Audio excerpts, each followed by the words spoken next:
In this crazy looking example, all we are asked to do is figure out what the domain of this function is.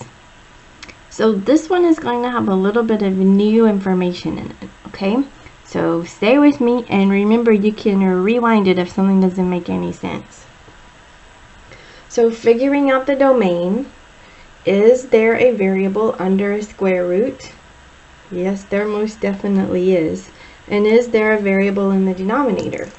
Yes, that one is happening too. So we have to take both of those into account. We know that x plus 2, x minus 3 all over x minus 1, all the stuff underneath has to be positive or 0. So this has to be greater than or equal to 0. We also know the denominator can't be 0. So we also know that x minus 1 cannot be 0. Well, we can go ahead and solve this one by adding 1 to both sides. So we already know x cannot be 1. So how do we figure this part out? This is called a rational inequality. And to solve a rational inequality, you have some very specific steps to follow. So the first step you want to do is find your endpoints of your intervals.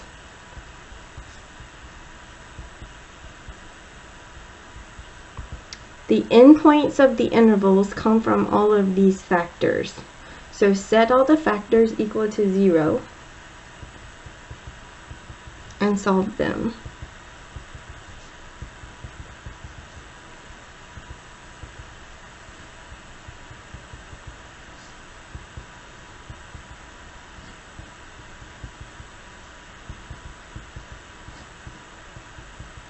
Okay, once you have all of your endpoints, put them onto a number line. Sorry, I thought I got one of my signs wrong, but we're good. So we have a -2, we have a 1, and we have a 3. It doesn't have to be exactly spaced, so we're good there. So then you have to ask yourself, can x actually be -2? Well, go back to your inequality. We have an or equal to 0, right? That means it's okay for this whole fraction to equal 0. So if I put a -2 right there, -2 plus 2 is 0, right? If that's 0, and I multiply it by something and divide it by something, I still get 0. Is it okay for x to be -2? The answer is yes, because it is okay for this whole fraction to be 0. In that case, I put a solid line here. Okay? Because it is allowed to be 0 or allowed to be -2, because of the or equal to, I do put a solid line. Well, look at the 1. Is x allowed to be 1? It makes the denominator 0, and we already determined x cannot be 1, right? So this one gets a dashed line, because it cannot equal 1. X cannot equal 1. What about 3? Can x be 3? 3 minus 3 is 0. That makes all this 0. 0 divided by something is still 0.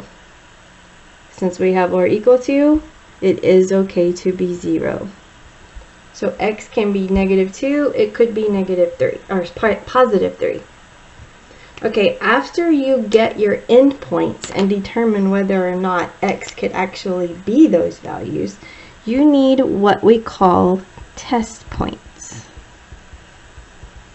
In other words, pick values on either side of each of these endpoints. Something less than -2, like a -3. Something between -2 and 1, let's just use 0.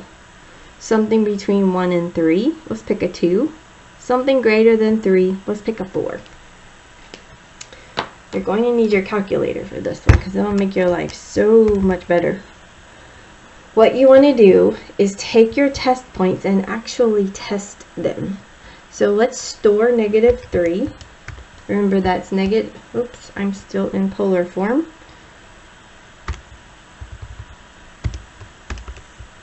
Okay, let's do that again. -3, still x, enter.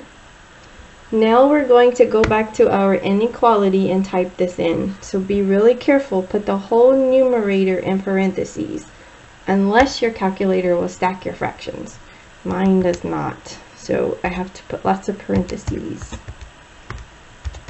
So that's the whole numerator, and then divided by the whole denominator.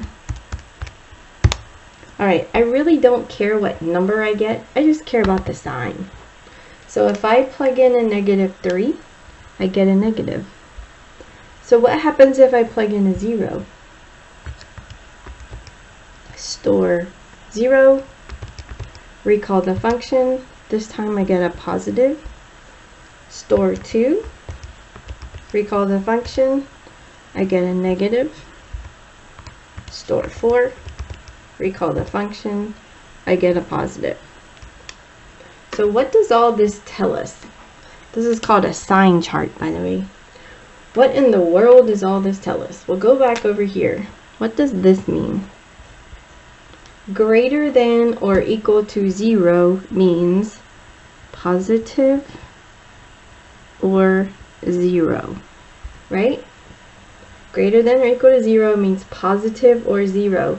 That means I want every interval where we get a positive value.